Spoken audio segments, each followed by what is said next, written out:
I just want to say before Benjamin comes in, and he woke up at the very mischievous side of his bed this morning. So everybody watch out. Good morning. Wait, what's she talking about? I don't even know what you're talking about. On the AM show. And my guest today is Benjamin Akakpo. And later on, it's very good to be here. Joining us. It's very good to be here. Thank you for hosting me. This is a lovely studio. Yeah. You know, I enjoy this place. So, Benjamin, before we get into the newspapers, not a topical issue. Let's take it down a notch. I'd like you to speak to something either in the creative arts or in the entertainment industry that you want to respond to or react to. Not creative industry. Yeah. What's happening in this country? Well, our creatives aren't being creative enough. Okay. I said it. Some people are not going to be happy about it. Yeah. But I told you yesterday I went to see a play. And I love, people like me who are very, sometimes I don't like calling myself creative. I write, I do poetry and prose, verse. Exactly. And I'm a polyglot as well. So I have a lot to play with. But I feel, creatives in society, when there are burning issues, creatives find ways of expressing those issues through their art. I'm talking of theater, I'm talking of prose, verse, stand-up comedy. Yeah. I mean, KSM has had the space and done back then, the saga of the returnee and all of that. What was the lady's name? I've forgotten. You finish. And nowadays, we don't have that. These stand-up comedians are making a lot of fun about... You remember General Ntatia's one from way back? And there's not enough of that. And you see, that serves a purpose in any... The French are very brutal with that, cynical. They have a certain vibe. You may say some of these cartoonists and all that get them right. But the creatives, especially in music and writing and plays, stage plays, I don't feel we're doing enough. The reverse of that is that it also serves the purpose of lightening the mood of people. Especially in spite of the burdens. In this economy. You should be able to mirror the issues, critique it without making us feel that indeed this is all that we've got. You understand what I'm saying? But welcome aboard the news review segment. And Benjamin is not my guest. Right before we bring in Sulemana, though, let me just... let you know that Endpoint Homeopathic Clinic, as always, is helping us bring you this segment. They're offering you, if you're a man, prostate screening for free. If you're a woman, fertility screening for free. Just make a beeline to any of their branches. Now in Accra, they're at Spintex opposite the Shell signboard. Then there's Kumasi, Kronum, Abuehia behind the Angel Educational Complex. There's Takrady Anaji Estate. There's Tema Community 22. There's Techiman Hanswa and Esiama Nzema. Oh, you want to call them? There are two numbers. 1-0244-867-068 or 0274-234-321. Endpoint Homeopathic Clinic, the end to chronic disease. But just the start of the news review, would you like to bring in Sulemana Braimah? Go ahead. All right. So Sulemana Braimah, Executive Director, Media Foundation for West Africa. He joins us. We are robbing you of sleep, sir. I can see from your face, just as mine, that we are robbing you of sleep. Facheye, why? Good morning. You'd have to unmute. Yes. Good morning, Ben. Thank you for having me. It's a great day. Great. I'm here with Sweetie Abochi. Let's get into it, as we always do. About 2 minutes max to vent on something topical. But if you can, you know that the SML situation is out there. Also something that the Fourth Estate worked on. President Akufo-Addo is still yet to release that KPMG report. I don't know what your take is on that. And in fact, now there is that summons, if you like, for Manasseh Azure Awene to appear before court. And remember back in the day, appear on the paper, people to appear before court and testify. You could add that to your take if you care to. Well, Ben, I think naturally at this stage, everyone is concerned about the state of our power sector, especially the ongoing power crisis, as we call it, doomsday. I think a lot of people are quite angry, and legitimately so.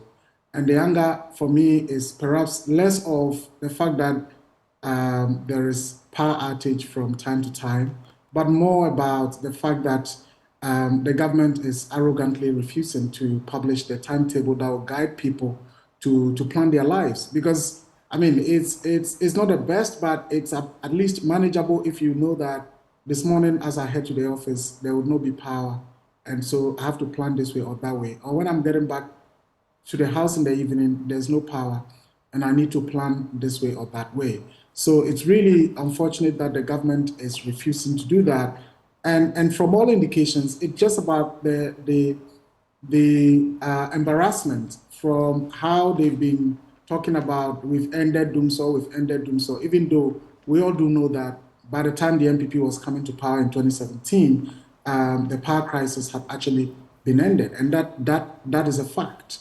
And so making claims about we've ended doomsday, and getting us back into doomsday is perhaps, I think, what their problem is. But as I said, it is not for the government to announce that there is doomsday before people know there is doomsday. I mean, everyone knows that there is doomsday. What people are complaining about now is, please, let's have the timetable. And I think that is something that we'll all urge the government to do. On SML, as you do know, they've gone to court against Manasseh Azuri-Awini. Manasseh had been out of town since July or August last year for a fellowship, a Neyman fellowship at the Harvard University, so he's not in town. I hear that some substituted service procedures have been commenced. Well, we look forward to what will happen.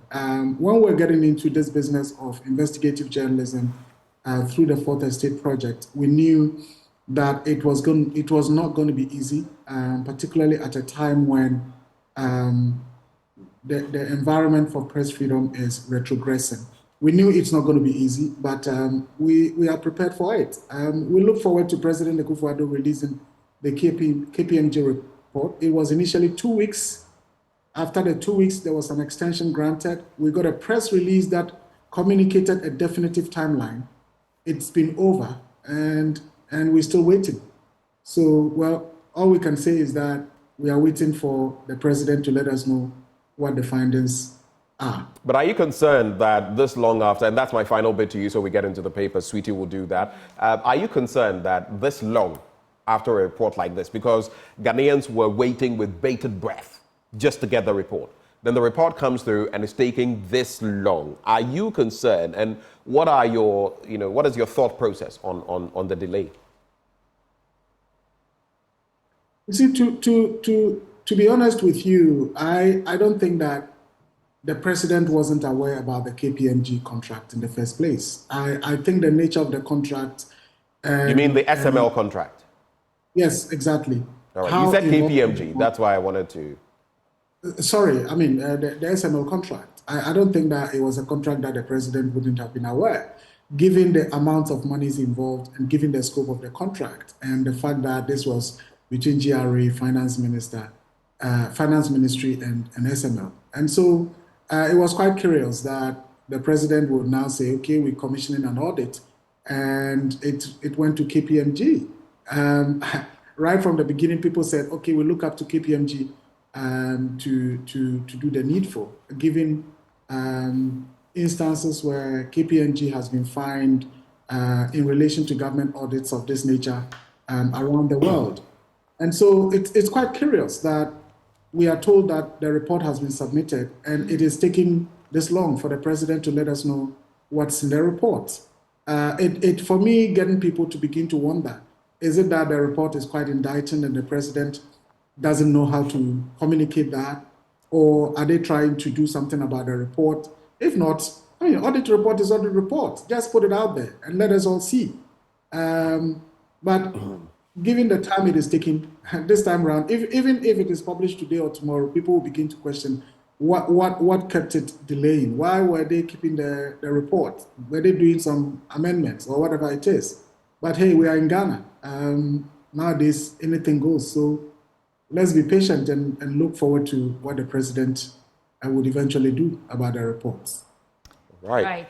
So we have limited time. We're going to make the most of it, about 25 minutes. We have to rush through it. So what I'll do is I'll read the headlines on the front page, do some quick stories, and then I'll come back to you for your reactions before we move on to the next paper. Starting from the Daily Guide newspaper. On the front page, ECG board fights PULC over 5.8 million Ghana cedi fine. 3 killed in gas explosion. TUC descends on Professor Adai. Interesting. NPP youth wing shakes Ashanti. Leave Bawumia alone. Veep chasers told. Let's start with this story, obviously, because it's the biggest story in the country right now. It's on all the major pages of all the newspapers. ECG board fights PULC over the 5.8 million Ghana cedi fine. Members of the Board of Electricity Company of Ghana have rejected the 5.8 million fine imposed on them by the Public Utilities Regulatory Commission over a failure to provide strategic direction for the running of the company. The board, in a letter issued by their legal representative, contend that they are not responsible for the day-to-day operation of ECG, hence could not legally be held accountable for any infractions. That's the story there. I'm sure we're all familiar with it. I'll do Dr. Bawumia's Veep chasers told to leave Bawumia alone. People who have been knocking on the door of Dr. Mahmoud Bawumia, the New Patriotic Party flag bearer, to select their favorite candidate as his running mate, have been told to back off. According to a group calling itself the Patriotic Movement for Bawumia, its leadership has been aware that some people have been publicly and persistently putting pressure on Dr. Bawumia by sending various delegations to him with the goal of imposing their preferences on him. Addressing the media, the group's spokesperson, James Agri Fifieshen, who is the second vice chairman for the Oforikrum constituency, stated that Bawumia, as a man of his own vision, knows what is best for him and will select the most suitable person as his running mate. My question is, why is it taking so long? I'll do one last story. TUC descends on Professor Adai, and then we'll come back to you. This story is on page 6. It says the Trade Union Congress has lashed out at Professor Stephen Adai following the latter's scathing remarks about Ghanaian workers.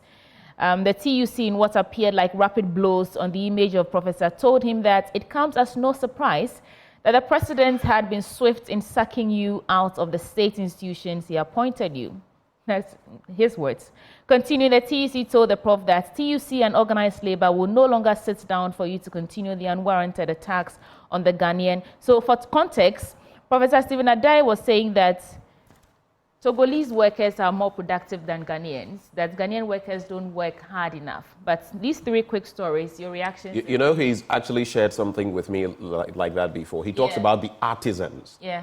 You know, plumbers, bricklayers, and others who come into the system, and that technically they do better, they are more committed, they are more honest, and they charge less. Now, I can understand why the TUC is taking him on, but do you know what's interesting? What? It's not just Professor Adai who thinks this way. A lot of people do. So while you cannot say that, oh, Ghanaian artisans are not good, no, that's not a fair comment to make. But at the same time, some of them are not so honest. Others are honest. But you should also look at the other side. While some may bash him, what is the reality on the ground? I know places where you will go and they will tell you, we prefer the artisans from Togo. So how about that? It's a middle ground game. My thoughts. Benjamin, all the major issues we have in this country can be fixed if Ghanaians, or the moral compass of Ghanaians, are facing right. People are just not honest about whether it's ethical or morality. I mean, talk about education, corruption, power. If people can just be honest and discharge their duties diligently, most of our issues will be fixed. So I don't know. Well, let's go to Sulemana Braimah for his reactions, and then we'll move on. Well, let me start with an endorsement of your concluding statements in terms of the morality, the values, the ethics, and all of that. I think that we are at a point where we have to accept the facts as they are. I don't think that as a nation, our future, if we go the way we are going, I don't think that we are building a future that will be more prosperous than we have had now or we have had in the past. Because, look, increasingly everyone wants shortcuts. Everyone wants money quickly. Either people are venturing into politics because that is where, if you are lucky and your party comes to power and you get some position, or even if you don't get some position, through influence peddling, you can make it quite quickly. People are getting into religion, and whether in Christianity or Islam, it's where places where people feel you can make money quickly. you employ someone and the person feels like they want to play smart and make money. All they care about is making money, not about delivering the work or helping to build whatever institution or business that they have been employed in. That, for me, is the reality. I mean, the TUC, yes, I agree, they can disagree, they can rant, they can accuse, they can blame, but perhaps it goes back to what President Akufo said some time ago, that people are pretending to work and government is pretending to pay. The truth of the matter also is that salaries in this country is nothing to write home about. And for that matter, people would do all manner of things to try and make ends meet. But that doesn't serve as a legitimate excuse. The point about the Togolese artisans versus the Ghanaian artisans, well, we all do share those sentiments, but sometimes I believe if the Ghanaian travels to Togo or Benin, knowing that I'm here to try to make money back home, their attitude and everything can be quite different. And so that's what I would say on that. ECG versus PURC. I think that it's good to see a state regulator decide to take on a state institution. The legalese, I've heard people talk about the legal arguments, whether the board could be fined, whether the PURC has the mandate to be able to impose a fine as they have done.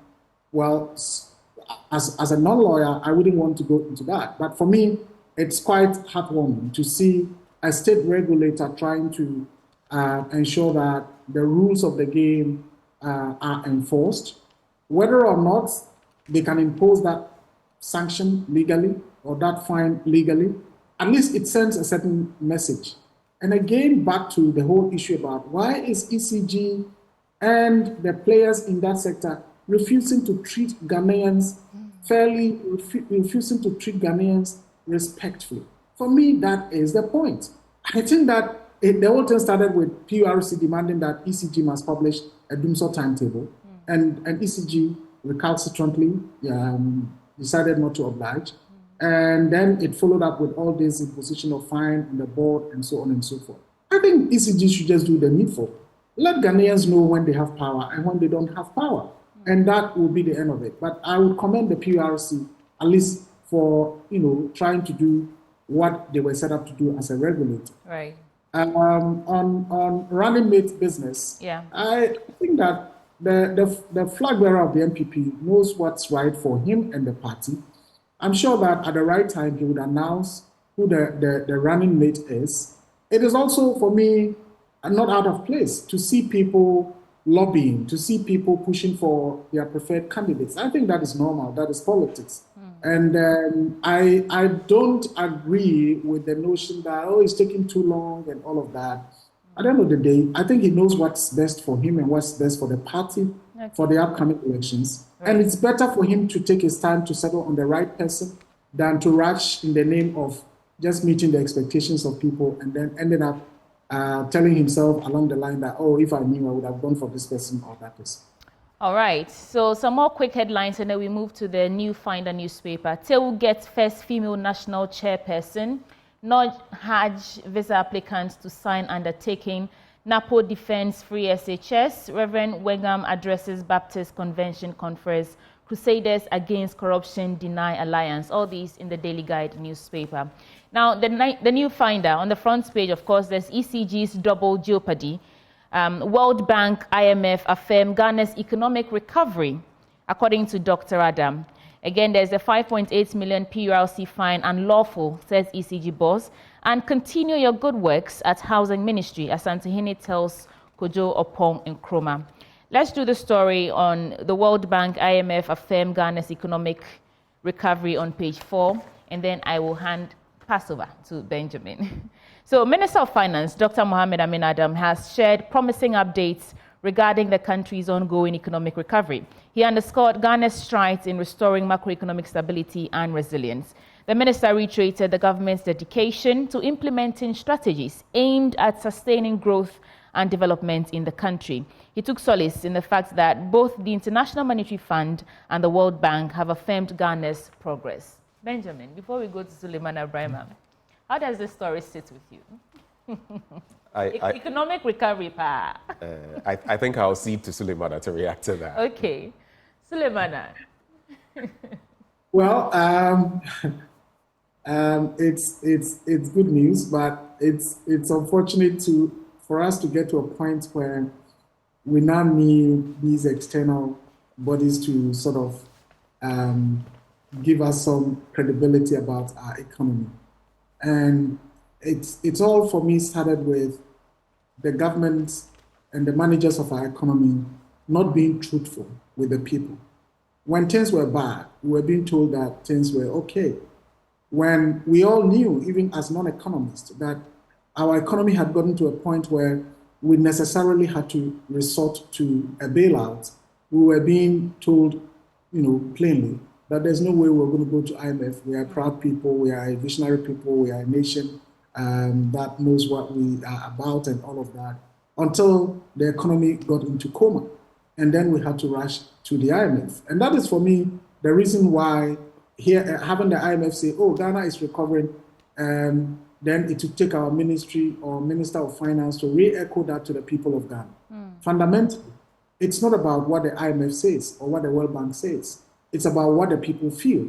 It's about whether people feel that the economy is improving, whether people feel that, well, their cedis in their pockets can now afford more things, or things are getting worse for them. Right. I think that's what's critical, and not what the IMF says or what the World Bank says. If you go back to the IMF staff reports, 2009, 2010, 2011, 2014, and so on and so forth, and you read it all the way down to the current state, you would say, are we being just dribbled? Are we just being made fun of? Because at one point you hear the IMF will praise, another point, oh, Ghana's economy is in dire straits, another point, well, the economy is recovering.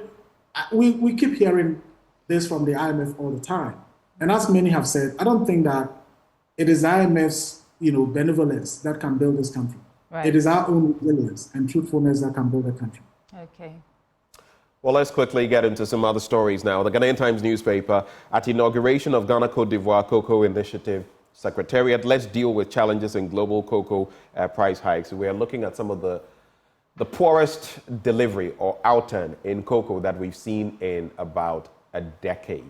Then, Western North, most expensive food region, that's according to the Ghana Statistical Service, and that definitely is a cause for concern. Danger looms at Oyibi, Sasabi, and we'll bring you details of that. Yeboah double powers Legon cities over hearts. Be proud, happy for Olympics. Let's quickly get into the stories. And I'll start with the banner headline and then the one that follows. So, the President, Nana Addo Dankwa Akufo-Addo, has called for stronger collaboration among cocoa-producing countries in Africa to deal with emerging challenges that have been occasioned by the recent hike in global cocoa prices. He said it was imperative for such collaboration to be established to proactively deal with the challenges while reinforcing the need for cohesive action. Adding, such collaboration would address proactively these challenges, reinforcing the need for cohesive action. I do not know, though, how cohesive our action has been homegrown. Galamsey is destroying our forests. It's not just destroying flora and fauna, it is also destroying water bodies, the source of cocoa. Are you aware that now some people, in trying to maintain their cocoa farms, they have to literally use pure water, sachets of water, or get other sources of water because the water bodies around them are polluted? Of course, that same water seeps into the soil, and then we have what we have, which is also impacting the quality. Ghana's cocoa is premium cocoa globally. Now the standards are falling. The EU and others are saying if you don't deal with the situation, we cannot, So I always say that there's a lot of fancy talk. These are not bad in themselves, but the basics, are we getting them right? The next one I'll do right before you come in is Sulemana. There is, maybe this one, I'll just leave the headline. Gutted Medina market to be reconstructed into 3-story edifice. This bit about markets bursting up in flames and everything, I think I'm sure you're as tired as I am. When I started working here, I covered about 3 to 5 fire incidents. I remember the first one was around Odona. Then I think I went to Cantamanto. There was one that burnt the clothes section. So many of them. Every year you can guarantee that you have a number of these in especially the Greater Accra region, Ashanti region. I don't know what the thinking is, but I'm tired of these. But the main story I wanted to look at, the second one, Western North most expensive food region. The Western North region is the most expensive region for foodstuffs in the country from January 2023 to February this year. According to the Ghana Statistical Service, reported prices of 10 food items were tracked during the period and ranked them as bread, beans, yam, noodles, cooking oil, tomato paste, milk, beef, iodinated salt, and imported rice, which were the most expensive for consumers. This is very worrying for me. If you look at where the Western North is, and they are suffering this, and you look at the economy, it tells you that there are problems. I don't know, your reactions to these stories, Sulemana Braimah.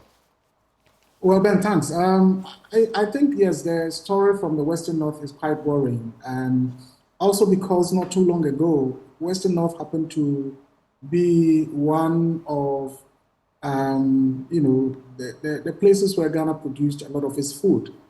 Again, it's quite worrying because for a long time, the Western North region has been the area where we get a lot of our cocoa from. Those are the Sehri areas. And a lot of people will tell you when you say Sehri, what comes to mind is cocoa. So it's a worrying development, but not surprising because over time, it has also become one of the regions with a lot of galamsey activities. A lot of districts in the Western North region has been under galamsey for quite some time now. And we all know how devastating the effects of galamsey can be. And I believe that if we were to trace this food situation quite carefully, we would have some correlation with the galamsey activities in that area. So it's really a worrying development. And that certainly ties in with the cocoa sector stories. I'm someone who is very passionate when it comes to cocoa issues because I grew up living in cocoa farms. I was brought up, I think for the first 15, 16, 17 years of my life, I was in a cocoa farm villages. My father, has been a cocoa farm caretaker, and so I've done cocoa farming. I've done all the work related to cocoa before. And it's really quite unfortunate that we've gotten to a point, or we've done all this for maybe more than half a century, and cocoa farmers have never gotten better. People living in cocoa growing areas have never been better.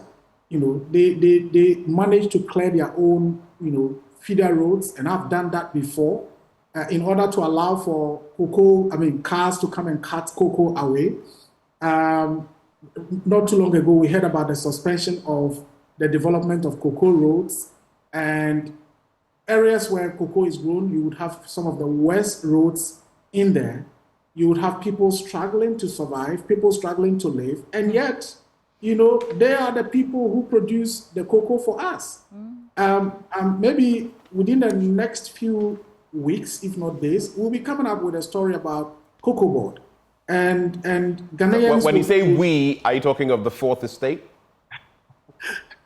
Well, these days it's difficult because the Fourth Estate is part of the Media Foundation for West Africa. So whether it's another program or a different program, I have to say we because it all comes under the Media Foundation. Yes, and I mean the Fourth Estate. Okay. Right. It's been an ongoing investigations on cocoa board, and sometimes how monies, are spent. And you would wonder whether we really care about cocoa farmers in this country. It's a sad situation. And people keep asking, why is it that for almost a century, every year we have to go for cocoa syndication loan to be able to purchase cocoa? Who does business like that? But that is what we are in because, over time, not just under this government, over the period, we've not been serious about our own national affairs, and that's where we are where we are. I believe that we need to get serious. And as I keep repeating, the young people of this country must get serious because it's about the future of this country that is really being destroyed. Right. And we need to really get up and defend the future of this country. Sulemana, from my end, I'm going to run you through the Economy Times very briefly, and then there are 3 issues I want to bring up. You can take stock of them, reflect on them, and maybe give me your thoughts in about 30 seconds on those issues. We have about 3 minutes left. Now, the first is the prevalence of kidney disease, especially among young people. I have heard about 2 cases of people, very young, one under 30, succumbing to kidney disease in recent times. Yes, you can think galamsey and all other things, but what is happening with our eating habits, with exercise regimes and all of that? Too many young people, kidney disease. I don't know what is happening. 2, the train that had the accident and the driver of the vehicle now being given a jail time of 6 months. People say that stretch isn't used. So sometimes people use it. I even hear that in some cases, people sit there and do all kinds of things. Were the right things done, this punishment for the driver? I don't know. And there's this final story, a walk with Jesus. It was discussed. I just want to run it by you, if I can find it. So some churches are nothing more than begging baskets. They don't preach the gospel. It reminds me of, I saw a story about a Nigerian pastor who had asked his congregation to contribute anywhere between $200 and $300 or so he could get a Range Rover. But what will he give them in return? Spiritual. It's spiritual. They get the physical and they give the spiritual back. That was said by Dr. Samuel Tenge. So those are my 3 issues. You can decide which one you want to react to. But in the Economy Times, job availability up by 3.7%. In the country for the first 2 months of 2024 has inched up marginally, according to figures from the Bank of Ghana. That's what they say. Banks tighten credit stances for businesses. Banks have continued to tighten their credit stances to the private sector balance sheet constraints. Weaker capital on the back of private sector balance sheet constraints, weaker capital buffer, and the impact of the domestic debt exchange program. And then Ghana economy to grow 4.4% by end of 2025, IMF says. Those story in the Economy Times. Grab a copy, get the details. That's it for me, Sulemana. Your thoughts, and maybe Sweetie will wrap up. Well, I think what for me is really critical is this whole issue about kidney disease, as you alluded to. And it's a major problem. I think it comes down to, yes, you talked about our eating habits, our exercising regime and all of that. But increasingly, I think we are losing it. We are losing the regulatory capacity of the food in our system. And then suddenly, over the last maybe 1 decade, we are seeing this gin, that bitters, that this, that capsule, and so on and so forth.